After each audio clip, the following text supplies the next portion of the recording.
कक्षा 10वीं, विषय गणित, इकाई 4, द्विघात समीकरण, प्रश्नावली 4.3।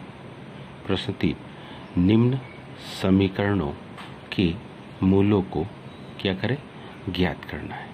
समीकरण दिया है 1/x-4 ऋण 1/x-7 बराबरी से 11/30, जहाँ x is not equal to -4 7। क्यों? अगर -4 के बराबर x की वैल्यू को हम रखते हैं तो -4 + 4 ये हो जाएगा 0।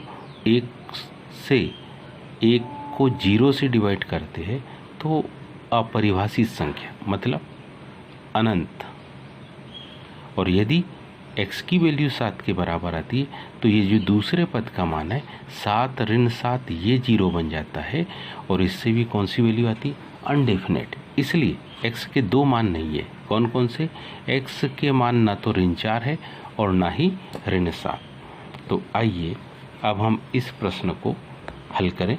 तो इसको हल करने के लिए इसके इस पक्ष को लेते हम।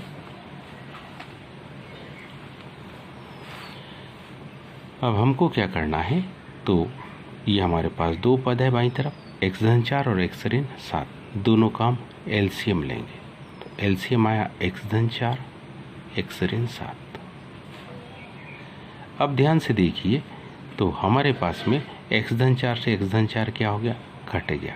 x-7 का 1 में गुणा, ये आ गया x-7। x-7 का भाग दिया तो इससे ये पूर्णता कट,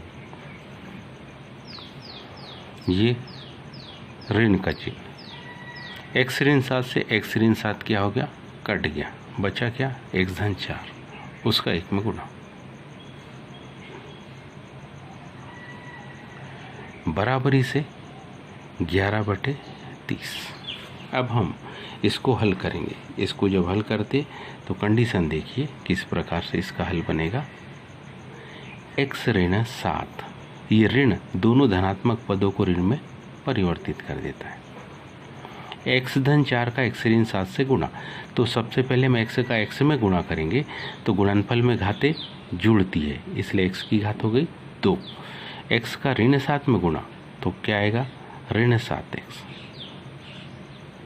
अब धन 4 का x में गुणा तो क्या आएगा, धन 4x।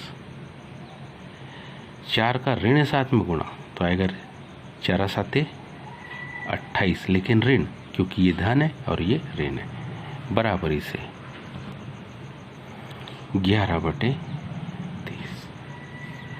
x से x घट गया, ऋण 7 में ऋण 4 जुड़ गया, तो वैल्यू देखो किस प्रकार से आएगी हमारे पास। ऋण 7 में ऋण 4 को जब जोड़ेंगे तो मान आएगा ऋण 11। अगला पद देखिए क्या आएगा, बट्टे वाला, x की घात 2, ऋण 7x में से 4x को घटाएंगे तो ऋण 3x, ऋण 28, बराबरी से 11/30। अंक 11 से 11 कट जाएगा, दोनों अंश की वैल्यू है, 11 से 11 कट जाएगा तो यहाँ बचेगा ऋण 1 बटे क्या आ गया, x की घात 2 ऋण 3x ऋण 28 बराबरी से 1/30। तिर्यक गुणा कर लेंगे। तिर्यक गुणा जब करेंगे तो कंडीशन हमारे पास कुछ इस प्रकार से आएगी। देखिए 30 का गुणा ऋण 1 से होगा, x की घात 2 ऋण 3x ऋण 28 का गुणा 1 से होगा, तब x की घात 2 ऋण 3x ऋण 28 बराबरी से 30 का गुणा ऋण 1 से होगा तो ऋण 30। ऋण 30 को अब इधर पक्षांतर कर लो तो हो जाएगा धन 30, धन 30। अब इसको थोड़ा सा ध्यान से समझो, बराबरी से 0। 30 में से 28 को घटाओ तो बचेगा 2,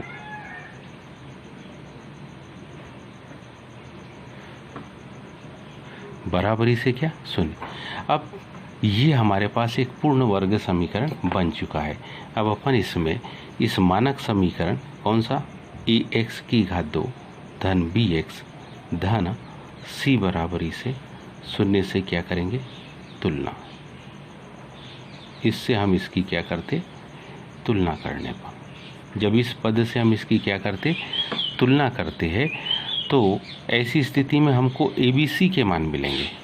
किसका मान, A का मान। ध्यान से देखो, x की घात 2 के आगे यहाँ कुछ नहीं, मतलब 1।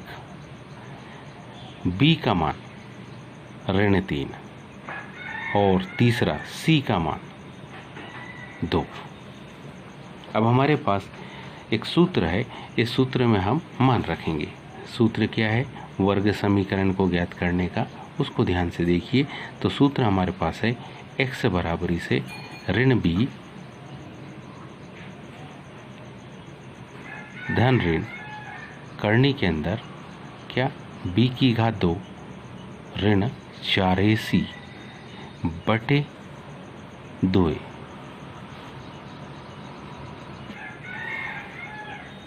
अब इसमें हम किसके, A, B व किसके, C के क्या रखेंगे, मान रखेंगे।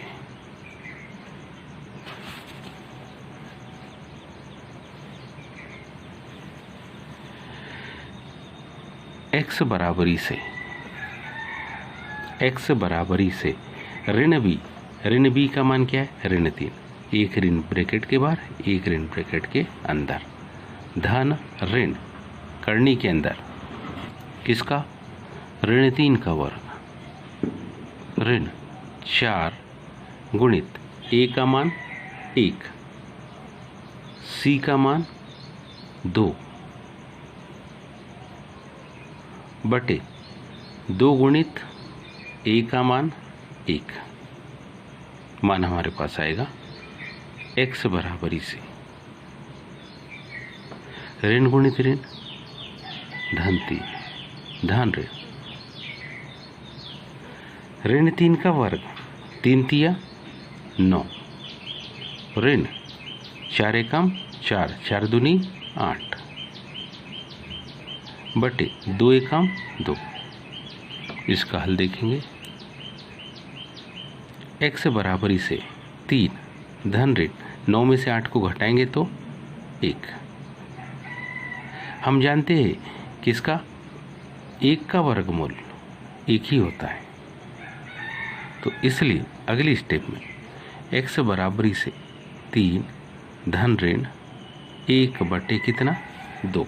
अब क्या करेंगे, हम एक बार धन चिन्ह लेंगे और दूसरी बार ऋण चिन्ह लेंगे, तो आपको इससे इसकी वैल्यू पता लगेगी। तो हम लिख रहे कौन सा, धन चिन्ह लेने पर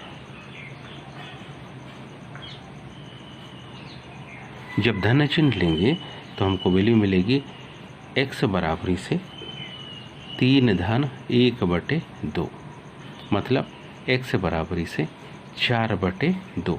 जब 4 में 2 का हम भाग देंगे, 4 में 2 का हम क्या करते, भाग देते, तो हमको वैल्यू कितनी मिलेगी 2। मतलब किसकी वैल्यू, x का एक उत्तर मिला हमको 2। जब हम क्या ऋण चिन्ह लेते, कौन सा चिन्ह लेते, ऋण चिन्ह लेते, जब ऋण चिन्ह लेते तो हमको मिलता x बराबरी से, ये बराबर का साइन है, 3 ऋण 1 बटे कितना 2। x बराबर 3 में से 1 को घटाएंगे तो 2, 2 से 2 कट जाएगा, तो x की अगली वैल्यू मिली कितनी 1। हम लिख सकते, अतः क्या दिए गए कौन से समीकरण, द्विघात समीकरण के क्या मूल x बराबरी से 1 व x बराबरी से 2 है। काफ़ी सरल लेकिन उतना ही इम्पोर्टेंट प्रश्न था, परीक्षा में अक्सर रिपीट होने वाले प्रश्नों में से है, इसलिए इसको ध्यान से समझना। आज के लिए इतना ही, शेष कल। धन्यवाद।